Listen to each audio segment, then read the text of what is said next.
seguir conversando sobre causas de males. Estamos en el cuarto, hemos visto áreas descuidadas de tu vida, vínculo por preferencia, pecados escondidos y no confesados, vivir sin temor de Dios.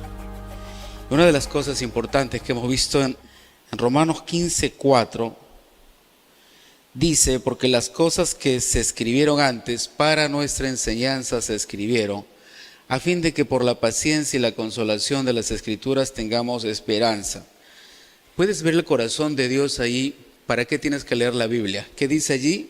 A fin de que por la paciencia y la consolación de las Escrituras tengas esperanza. ¿Qué cosa Dios quiere darte? Esperanza. Lo mismo dice un futuro y esperanza. Él siempre busca darnos futuro. Siempre es curioso, ¿por qué Dios siempre busca darnos esperanza? Porque vivimos sin esperanza, pues. Siempre caminamos sin esperanza. Esperanza significa futuro. Y siempre nos cuesta llegar al futuro. Siempre nos cuesta creer en el futuro. Vivimos sin esperanza. Es un mundo sin esperanza. Por eso es que la palabra te dice, Dios mismo dice, para darte un futuro y una esperanza. Yo necesito futuro, necesito esperanza. Hemos estado viendo Proverbios 1:7, que fue lo último que conversamos. El principio de la sabiduría es el temor del Señor. Los insensatos desprecian la sabiduría y la enseñanza. Hemos hablado de cada uno de esos puntos. Yo quiero solo quedarme por ahora en el último punto que dice: los insensatos. ¿Quiénes desprecian la sabiduría? Los insensatos. La palabra insensato es persona contenciosa, que pelea, que siempre está a la defensiva, quien hace caso omiso a la destrucción. Una persona que contiende, siempre está buscando contiendas, siempre está buscando cuestionar, siempre cuestiona, no cree, no acepta. Eso te pone en una posición de perfeccionista, o sea, yo soy más perfecto que tú. Pero dice desprecia. Esto es muy delicado. La palabra desprecio tiene que ver con considerar algo como insignificante, quitarle el valor a las cosas. Y ahí estuvimos hablando mucho la semana pasada, cómo se desprecia la vida. Cuando se legaliza la muerte en una nación, se desprecia la vida. Si desprecias la vida, en consecuencia, desprecias a tus hijos, desprecias al hombre, desprecias a la mujer, desprecias el matrimonio, desprecias todo lo que tenga que ver con tu prójimo, todo lo que tenga que ver con la vida. Esa es la razón por el cual en muchos países hay manifestaciones y lucha en contra de legalizar leyes abortivas o leyes que den muerte, porque eso se llama despreciar la vida. Dios no desprecia la vida. Por eso Jesús enseñó dos mandamientos muy importantes. Ama a Dios con toda tu mente, con todas tus fuerzas y con todo tu corazón, y a tu prójimo como a ti mismo. ¿Quién es tu prójimo? Todo ser humano. Todo ser humano es tu prójimo, absolutamente. Todos, el delincuente sí es tu prójimo. El que me hizo daño es tu prójimo. Aquel que persiguió a tal fulano y le hizo daño, también es tu prójimo. No hay ninguna diferencia, por una sencilla razón: fuimos creados a imagen y semejanza de Dios. En otras palabras, la instrucción de Dios es: no desprecies lo que yo he creado. No desprecies lo que yo he creado. No le quites el valor a las cosas. Y curiosamente, en lo que estábamos hablando, en un momento vimos, cuando Jesús estaba con sus discípulos, de pronto se acercaron los niños y los discípulos echaban fuera a los niños porque, pues me imagino que querían cuidarlo para que no le roben algo, no le quiten algo, y lo sacaban. Sálganse, ese es el maestro, déjelo. Hasta que Jesús tuvo que decir: dejad a los niños, venid a mí y no se lo impidáis, porque de los tales es el reino de los cielos. Lo que hizo Jesús fue quitar el desprecio que se sentía a alguien que tal vez no tenía la capacidad o la condición para comprender, debatir, cuestionar, tener ideas, manifestar un propósito. Entonces, lo que Jesús estaba haciendo era dignificar la vida. Por eso cuando hablamos de despreciar, habla de despreciar es quitarle el precio a lo que Dios dice que vale. Recuerda a la mujer que fue encontrada en el mismo acto del adulterio. Vinieron algunos fariseos, algunos gentiles, tiraron a la mujer delante de Jesús y decían, en la ley se nos dice que hay que apedrearla. Bueno, no era cierto, la ley decía que había que apedrear al hombre y a la mujer, pero solo estaba la mujer. Lo que hace Jesús es escribir en tierra y luego y le dice, el que esté libre de pecado tire la primera piedra. Todos se fueron. Solo quedó la mujer y Jesús. Y le pregunta, ¿alguno te condenó? Ella dice, ninguno me condenó. Y Jesús le responde, yo tampoco te condeno. Jesús pudo humillarla, pudo decirle cuán mala era, cuán destructiva era la acción que había realizado, pero la dignificó. No despreció. ¿Por qué Jesús no despreció? ¿Por qué Jesús andaba con los malos, con los pecadores, con los asesinos, con los ladrones? Porque Él no podía despreciar al ser humano. La Biblia dice que debemos de señalar y de rechazar las acciones que son incorrectas, pero no dice que deseches al ser humano. Jesús venía a dar el valor, a dignificar, a rescatar a las personas que habían sido consideradas poca cosa. Hemos hablado del desprecio. Solo el insensato desprecia, el tonto, el necio, desprecia aquello que realmente tiene valor. Hoy día estamos hablando de la falta de temor a Dios, es una de las causas de maldiciones. Vamos a hablar ahora de 3 tipos de individuos relacionados al temor de Dios: el que se enfrenta a Dios, el que es indiferente y el que es temeroso de Dios. El que se enfrenta a Dios, el que es indiferente a Dios y el que es temeroso de Dios. Siempre vas a encontrar 3 tipos de individuos en nuestra sociedad.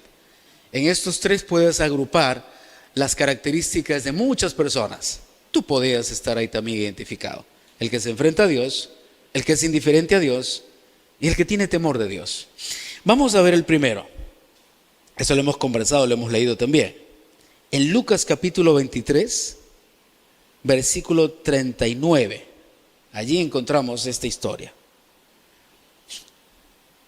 Lucas 23, de 39 al 43. Yo voy a leerlo en la versión NBI. Dice: uno de los criminales allí colgados empezó a insultar a Jesús y le decía: ¿no eres tú el Cristo? Sálvate a ti mismo y a nosotros. Pero el otro criminal lo reprendió y le dice: ni siquiera temor de Dios tienes, aunque sufres la misma condena. En nuestro caso el castigo es justo, pues sufrimos lo que merecen nuestros delitos. En cambio, no ha hecho nada malo. Luego dijo: Jesús, acuérdate de mí cuando vengas en tu reino. Jesús le responde: te aseguro que hoy estarás conmigo en el paraíso. Me llama la atención el versículo 40, cuando este amigo, el que estaba este ladrón, le dice: ¿ni siquiera tú tienes temor de Dios? ¿Ni siquiera tienes temor de Dios? Era tan malo y le dice: ¿ni siquiera eso tienes temor de Dios? Tú eres malo igual que yo, pero ni siquiera tienes temor de Dios. Esa palabra temor, ¿saben lo que significa? No tienes miedo, no tiemblas, no quieres correr de su presencia, ni siquiera puedes tratar con respeto y reverencia a este hombre que está ahí, cuyo poder es ilimitado. Ni siquiera eso puedes hacer. ¿Cuántas otras cosas probablemente el ladrón no había querido hacer? Pero para este otro ladrón me sorprende que era elemental y básico, porque al decirle ni siquiera, es como cuando tú le dices que ni siquiera pudiste hacer la suma de 2 más 2. 2 más 2 es 4. Ni siquiera eso pudiste terminar. Es como decir algo tan pequeño, algo tan elemental en tu vida, ni siquiera pudiste considerarlo. Para este hombre, ladrón de la cruz, era elemental tener temor a Dios. Sabemos lo que es elemental, ¿verdad? Es lo más básico, es un fundamento, es el inicio. Este hombre le dice a su amigo: ni siquiera tienes miedo de Dios. ¿No sabes el poder que tiene Él? ¿No sabes lo que emana de Él? ¿No te asusta enfrentarte a Dios?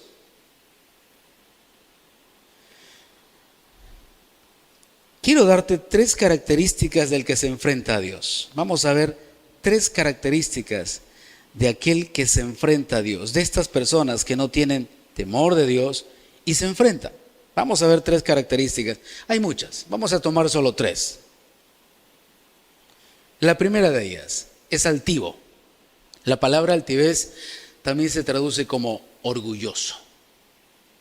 La primera característica del hombre que se enfrenta a Dios, cuando hablo de hombre y de mujer, evidentemente, es tácito, se entiende esto.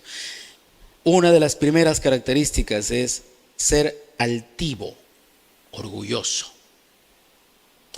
En Salmo 138:6 dice: porque el Señor es excelso y atiende al humilde, pero al altivo mira de lejos.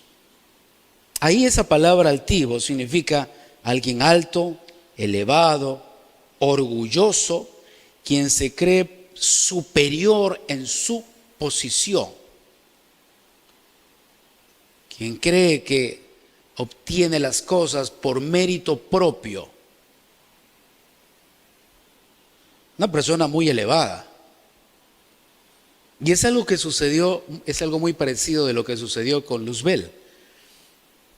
Entró la altivez, el orgullo, soberbia en su corazón y dijo: bueno, por mi belleza y por la forma en que soy, quiero ahora tener mi estrado junto a Dios. Voy a subir y hacer mi lugar, mi casa, donde está Dios. Y se enfrentó a Dios. La altivez, el orgullo es esa palabra que se usa, es irreverente. El altivo es irreverente. En lo que tú puedes ver, no solamente es irreverente, es confrontativo. Irreverente, confrontativo. Y en Isaías 42:8 encontramos algo interesante. Dice la Biblia que Dios no comparte su gloria, su posición con nadie. Isaías 42:8 dice que Dios no comparte su gloria con nadie. ¿Qué significa esa palabra, gloria? Posición.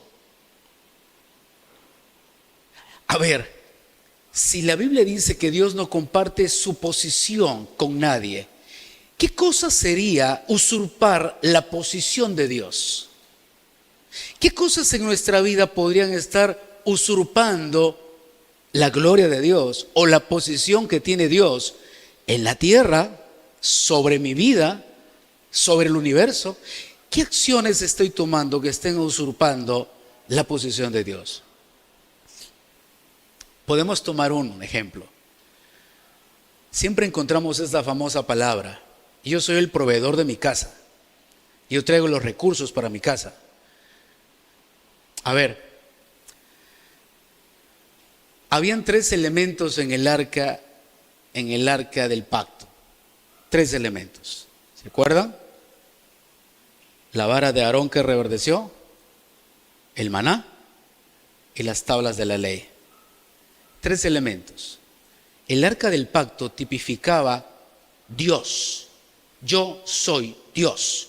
Y había 3 elementos que simbolizaban a Dios. Cuando Moisés, el tabernáculo de Moisés, Dios le dijo: construye un arca. Era de oro, era precioso. Y dentro habían 3 elementos: la vara de Aarón que reverdeció, el maná y las tablas de la ley. Y esos elementos simbolizaban a Dios. Y uno podría decir: tienes un pedazo de pan, tienes una rama y tienes un pedazo de piedra. ¿Eso simboliza a Dios? Es que tienes que entender el significado. Las tablas de la ley significaban el corazón de Dios, el amor de Dios. La vara de Aarón representaba el poder, la justicia de Dios. Y el maná representaba la provisión. Hay tres cosas que busca todo ser humano en el mundo. Tres cosas. Indistintamente cómo la busques. Amor, protección y provisión. Tres cosas que busca todo ser humano en la vida. Indistintamente edad, raza, credo, cualquiera sea su estatus social, el lugar donde se encuentre. Todo ser humano busca estos tres elementos por una sencilla razón. Fueron creados para necesitar estos tres elementos. Fuiste creado para necesitar amor, provisión y protección. Para esto fuimos creados. Y cuando Dios establece el arca del pacto, interesante de esto es que el tabernáculo de Moisés estaba en el centro de toda la tribu de Israel. Las 12 tribus estaban alrededor y el tabernáculo estaba en el centro.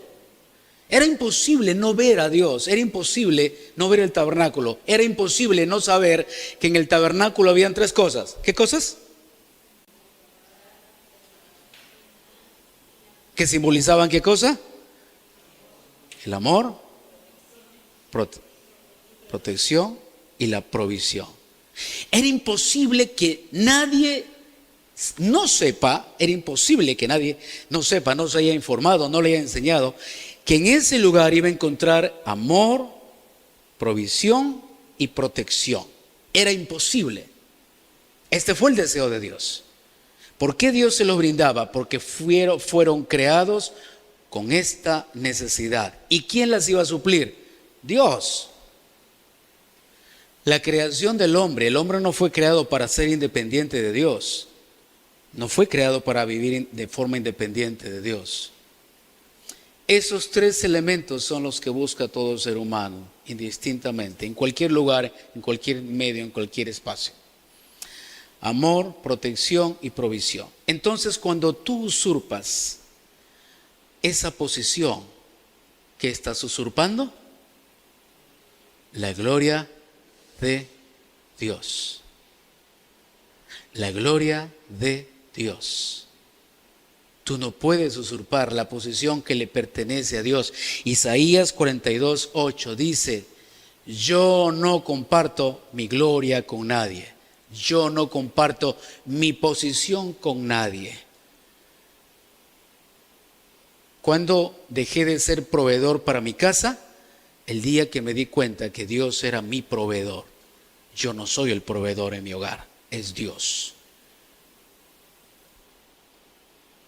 Eso no significa que estoy sentado y esperando que Dios me dé algo, porque eso no es bíblico tampoco. Eso no enseña las Escrituras.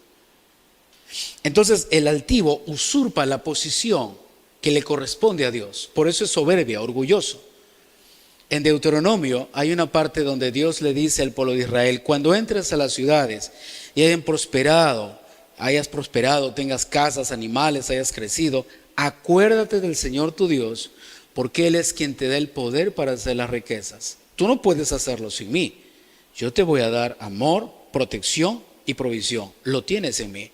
No puedo usurpar esa posición de Dios. ¿Eso qué significa? Yo no puedo creer que sea el trabajo, mi capacidad, mi profesión, mi habilidad, las máquinas que tengo, los proveedores de mi economía. Yo no puedo creer esto, porque estaría usurpando, ¿qué cosa? La posición de Dios, porque Dios es mi proveedor. Dios es mi proveedor. Que dice la Biblia: el Señor es mi pastor, nada me faltará. Eso nos pone en una posición maravillosa. ¿Qué significa? Si Dios es mi proveedor, ¿dónde tienes que estar para que Dios pueda ser tu proveedor? ¿En dónde Dios es tu proveedor? ¿En qué parte del mundo Dios es tu proveedor? cualquier lugar, ¿cierto? Si te vas al desierto a vender arena, Dios será tu proveedor. Y si vas a vender piedras donde está la roca, Dios será tu proveedor. Porque esa es su posición: amor, protección y provisión. Tablas de la ley, la vara de Aarón y el maná que reverdeció. Amor, protección y provisión. El altivo, el orgulloso, usurpa. Por eso es que se enfrenta a Dios, porque asume que lo que tiene o lo que consigue provino de su fuerza, de su capacidad. Provino de su fuerza y de su capacidad. No fue Dios. Lo tengo yo por mi habilidad, porque, no sé, pues soy bonito, no sé, soy inteligente, tengo muchas cosas. Quiero que vayamos, por favor, rápidamente a Juan capítulo 19, el versículo 10 al 11. Aquí Jesús había sido entregado para que lo maten, estaba entregado a Pilatos, a las autoridades. Y Pilato empieza a hacer preguntas a Jesús, empieza a cuestionarle, empieza a hablar y a preguntarle temas referentes a él, porque estaba inquieto. El versículo 10 dice: entonces le dijo Pilato: ¿a mí no me respondes? ¿Acaso no sabes que tengo autoridad para dejarte en libertad? Y que también tengo autoridad para crucificarte. ¿Quién dijo que tenía? Pilatos. Yo tengo, es mío. Soy el poseedor del poder para darte libertad o para crucificarte. Yo soy el poseedor. Me encanta la respuesta de Jesús. Jesús le respondió: no tendrías sobre mí ninguna autoridad si no te fuera dada de arriba. Por eso mayor pecado ha cometido el que me ha entregado a ti. No tendrías sobre mí ninguna autoridad si no se te hubiese dado. Pilatos. Claro, uno podría decir, bueno, eso aplica para los cristianos, porque a los cristianos Dios le da todas las cosas. A los creyentes Dios le da la provisión, Dios le da la familia, Dios le da la bendición, la prosperidad. Eso pasa con los creyentes. Pilatos no era un creyente, era un gobernante. Y Dios le dice: lo que tú tienes, esa autoridad, no es tuya, se te fue entregada. Bajo esa premisa, nosotros nos haríamos la siguiente pregunta: ¿qué persona en el mundo es poseedor de la autoridad? ¿Qué persona en el mundo es poseedor de la vida? ¿Qué persona, ser humano en el mundo, es poseedor del poder para matar? ¿Qué persona en el mundo es poseedor de las riquezas? ¿Qué persona en el mundo es poseedor de propiedades? ¿Quién puede hacerse dueño de algo que se le fue entregado? Solamente un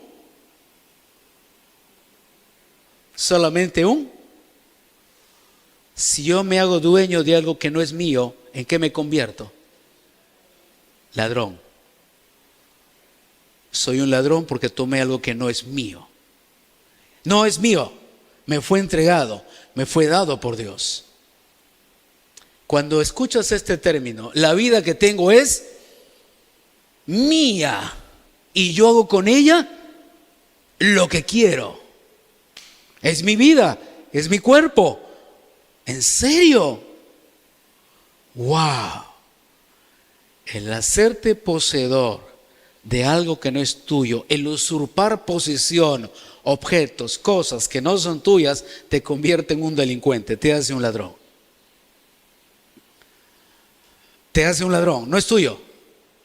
Este hombre, Pilatos, se había apropiado. Dijo: yo soy el dueño, yo tengo la autoridad, tengo el poder para matarte y tengo el poder para darte libertad. Yo tengo el poder, a mí me ha sido entregado, yo trueno los dedos y vienen por acá, se van por allá. Y Jesús le tuvo que volver a su realidad: tú no eres poseedor de nada, a ti se te fue dado. Por eso es que la Biblia nos muestra en todas las escrituras que el ser humano solamente es un mayordomo de lo que Dios tiene. Desde Adán hasta nuestros tiempos, El hombre solamente fue constituido en mayordomo de lo que Dios tiene. Solo es mayordomo de lo que Dios tiene. En la Biblia encuentras este maravilloso pasaje: sin nada vine al mundo y sin nada me iré. No puedes llevarte nada. Solo alguien que es poseedor de algo puede llevárselo donde quiere. Solo el poseedor. ¿Saben ustedes que cuando Jesús iba a morir, Él dijo: yo doy mi vida por ustedes, a mí no me la están quitando, yo les estoy dando mi vida? Yo una vez le enseñé esto a un grupo de personas y me cuestionaron: pastor, eso es blasfemia. ¿Cómo que Jesús dio su vida? A Él lo mataron. Bueno, en las Escrituras dice que Jesús habló y dijo: a mí no me quitan la vida, yo la estoy dando. ¿Cómo puedes matar al dador de la vida? ¿Cómo puedes matar a la vida? Se puede matar a la vida, pero la vida puede decir: yo te la doy, tómala. Por eso es que Jesús dio su vida, porque si Él no entregaba su vida, ¿quién lo podía matar? Si Él es la vida. ¿No has leído Juan capítulo 1? En el principio y el verbo era Dios. El verbo estaba con Dios. Todas las cosas por Él fueron hechas, y sin Él nada de lo que ha sido hecho fue hecho. ¿Qué significa Emmanuel? Dios con nosotros. Y vendrá y será su nombre llamado Príncipe, Heredero, Admirable. Emmanuel. Emmanuel es Dios con nosotros. Por eso es que Jesús dio su vida, porque no había manera que se la puedan quitar. Solo el poseedor de algo es dueño de regalar y entregar lo que tiene, de obsequiar. Pero el administrador no. El administrador no puede hacer uso de lo que no es suyo. Solo tiene que administrarlo de la manera en la que se le pidió que administre. Me encantan las Escrituras. ¿Qué le dijo Dios a Adán? De todos los árboles del huerto puedes comer, pero de ese árbol no puedes. Te he dado plantas con sus semillas, tienes ahí todo esto para que puedas disfrutar. Adminístralo, ponle nombres. Le dio la forma correcta en la que Él podía administrar la creación de Dios. No somos propietarios, somos administradores de lo que Dios nos ha dado. Pero el altivo se cree propietario, pues. Por eso, el altivo. Estamos hablando de personas que no tienen temor de Dios, que se enfrentan a Dios, y una de las características es la altivez, porque se creen dueños de lo que tienen. El altivo, el soberbio, esta persona orgullosa, cree que es dueño de lo que tiene. La altivez usurpa la posesión y la posición. Toda altivez, toda persona altiva, todo orgulloso siempre usurpa posición y posesión. Usurpa la posición, no es suya, pero la usurpa. Y usurpa la posesión, lo que no es suyo, pero él se hace dueño de lo que no es suyo.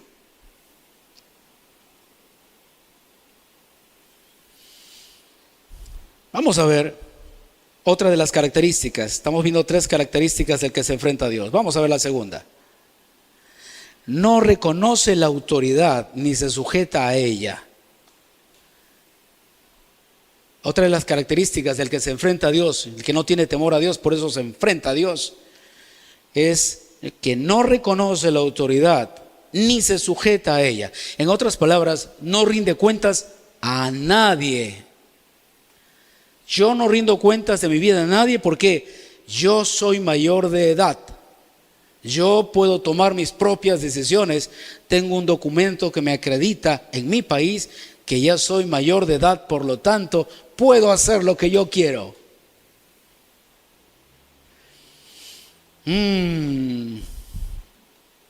Esa es la característica de uno que siempre se enfrenta a Dios. En Romanos 13, versículo 1 dice: sométase toda persona a las autoridades que gobiernan, porque no hay autoridad sino de parte de Dios, y las que existen por Dios son constituidas. Esto lo hemos enseñado muchas veces. Uno podría decir, un policía malo, ¿acaso Dios lo ha puesto allí? tiene la autoridad. No es la persona, Dios pone la investidura. Es la investidura lo que Dios nos entrega. Es una investidura. Tengo autoridad porque alguien me dio la investidura. Un policía tiene la autoridad porque se le dio una investidura. La autoridad se le entregó. Pero estas personas que se enfrentan a Dios no reconocen ninguna autoridad, ni rinden cuentas, no se someten a ellas, ni en la vida natural, ni en la vida espiritual. Entendamos esto, la Biblia dice que toda autoridad ha sido puesta por Dios. Él habla de autoridad delegada en la tierra, pero Dios es la máxima autoridad en los cielos. Dos tipos de autoridad: autoridad natural y autoridad espiritual. Dos tipos de autoridad: autoridad natural y autoridad espiritual. En la vida natural y en la vida espiritual. Cuando Romanos 13 dice que sométase toda persona a las autoridades que gobiernan, toda autoridad, habla de la vida natural y habla de la vida espiritual. Pero estas personas que se enfrentan a Dios no reconocen, no se someten, no rinden cuentas a ninguna autoridad, ni en el ámbito espiritual, ni en el ámbito natural. Son plenipotenciarios de todo lo que hacen. Quiero que vean un diseño de Dios maravilloso. 1 Corintios 11:3. 1 Corintios 11:3. Diseño de Dios. Este diseño es para los cristianos, ¿verdad? Amén. Es para todos. Es para todos. Ahí no dice Cristo es la cabeza de todo hombre cristiano. ¿Qué dice? Pero quiero que sepan que la cabeza de todo hombre, cuando dice todo hombre, ¿a quién se refiere? ¿Qué es todo? ¿Qué es todo? El chat GPT que habría que buscar. Otra definición para todo, un sinónimo. Todo. Todo está incluido. Quiero que sepan que la cabeza de todo hombre, ¿quién es? ¿A quién debería rendir cuentas todo hombre? ¿Y eso es cierto?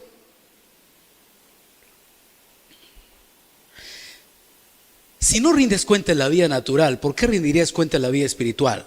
Este es un diseño de Dios, maravilloso. Recuerden, la Biblia es un libro de diseño. Tú la tomas, tú la practicas, tú la usas y traes bendición a tu vida y a tus generaciones. No es un libro de cuestionarios, no es un libro donde te pide que intentes creer. No es una alternativa, es un diseño para que algo funcione. Quiero que sepan que la cabeza de todo hombre es Cristo, todo hombre. Y la cabeza de toda mujer, cristiana, ¿verdad? La cabeza de toda mujer cristiana es... ¿No es cristiana? Cuando dice toda mujer, ¿a quién se refiere? A ver, veamos otra vez el diseño. Me encanta el diseño de Dios, pero quiero que sepáis que la cabeza de todo hombre es Cristo y la cabeza de toda mujer, de la mujer, es el hombre y la cabeza de Cristo es Dios. ¿Es un diseño maravilloso? ¿Qué significa?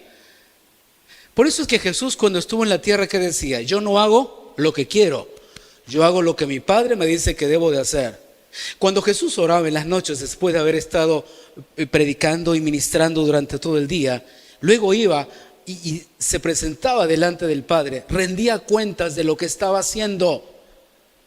Una persona sometida a autoridad siempre rinde cuentas. Una persona sometida a la autoridad siempre rinde cuentas. ¿En qué ámbito? En la vida natural y en la vida espiritual. Siempre rinde cuentas. Someterse a otra persona es aprender a rendir cuentas. ¿Y para qué yo quiero rendir cuentas? Porque el que rinde cuentas es cuidado. Solo se puede cuidar al que rinde cuentas. Aquella persona que no rinde cuentas no puede ser cuidada. No sabes qué es de su vida, no sabes qué le sucede, no sabes qué le pasa. ¿Cuántas veces me han dicho, pastor, ¿usted no sabía que yo estaba enfermo? No, pero usted es el pastor, pues debe saber. Yo le dije, para tu coche, yo no soy adivino. Si tú no comunicas, si tú no hablas, si tú no vienes a las reuniones, si tú no tienes amigos cristianos, si nadie sabe de ti, ¿cómo esperas que la gente pueda enterarse que estás enfermo? Someterse a la autoridad es rendir cuentas de tu vida. Este es el diseño de Dios.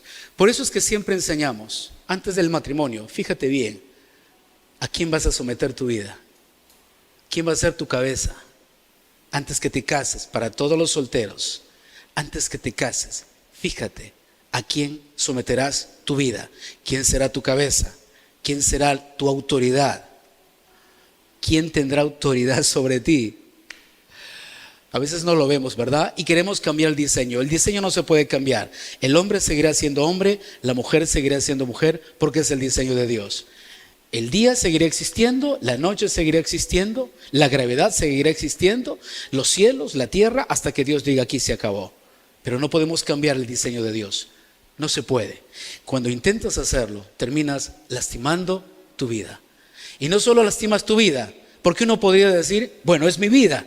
¿Qué importa? Es mi vida, ¿verdad? Yo sufro todo. Si vivieras en Marte, es tu vida, estás solo y nadie sabe de ti. Pero cada vez que tomamos esas decisiones, no solo afectamos nuestra vida, afectamos nuestras generaciones. Vamos a orar. Cierra tus ojos, por favor.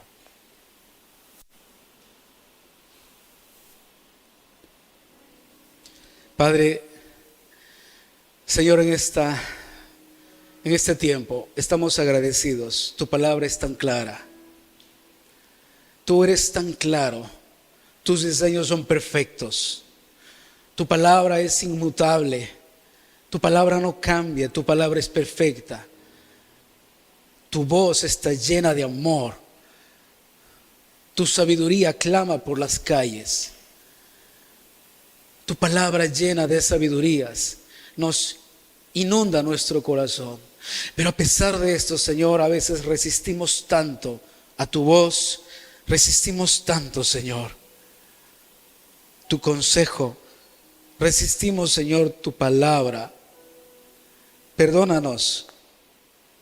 No podemos culparte de nada, porque la elección de nuestra vida fue nuestra. Y en consecuencia decidimos, perdónanos.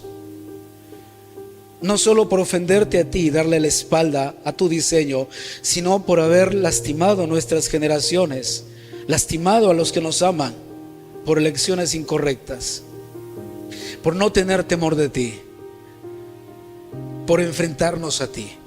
Perdónanos. No somos más de lo que tú has hecho en nosotros, y somos lo que tú hiciste en nosotros. Y ese es el valor que podemos tener frente a esta sociedad. Y no somos más ni somos menos. Tenemos el valor que tú nos entregaste. Por eso, Señor, en este tiempo te pedimos perdón. Perdónanos, Señor. Perdónanos. Te pedimos por nuestras generaciones, por los nuestros que tal vez hemos afectado. Te pedimos por aquellos que nos aman, que tal vez sufren por la elección incorrecta de nuestra vida, o porque perdimos el temor a ti. Perdónanos porque los dañamos. Sufren y lloran por nosotros. Perdónanos. Hoy decidimos, Señor, doblegarnos a ti, humillarnos delante de ti y reconocer que tú eres más grande que todas las cosas. No hay nada en este mundo más grande que tú. Y reconocer que de ti provienen el amor, la protección y la provisión. Y reconocer que tú eres el único, Señor, a quien podemos servir y amar.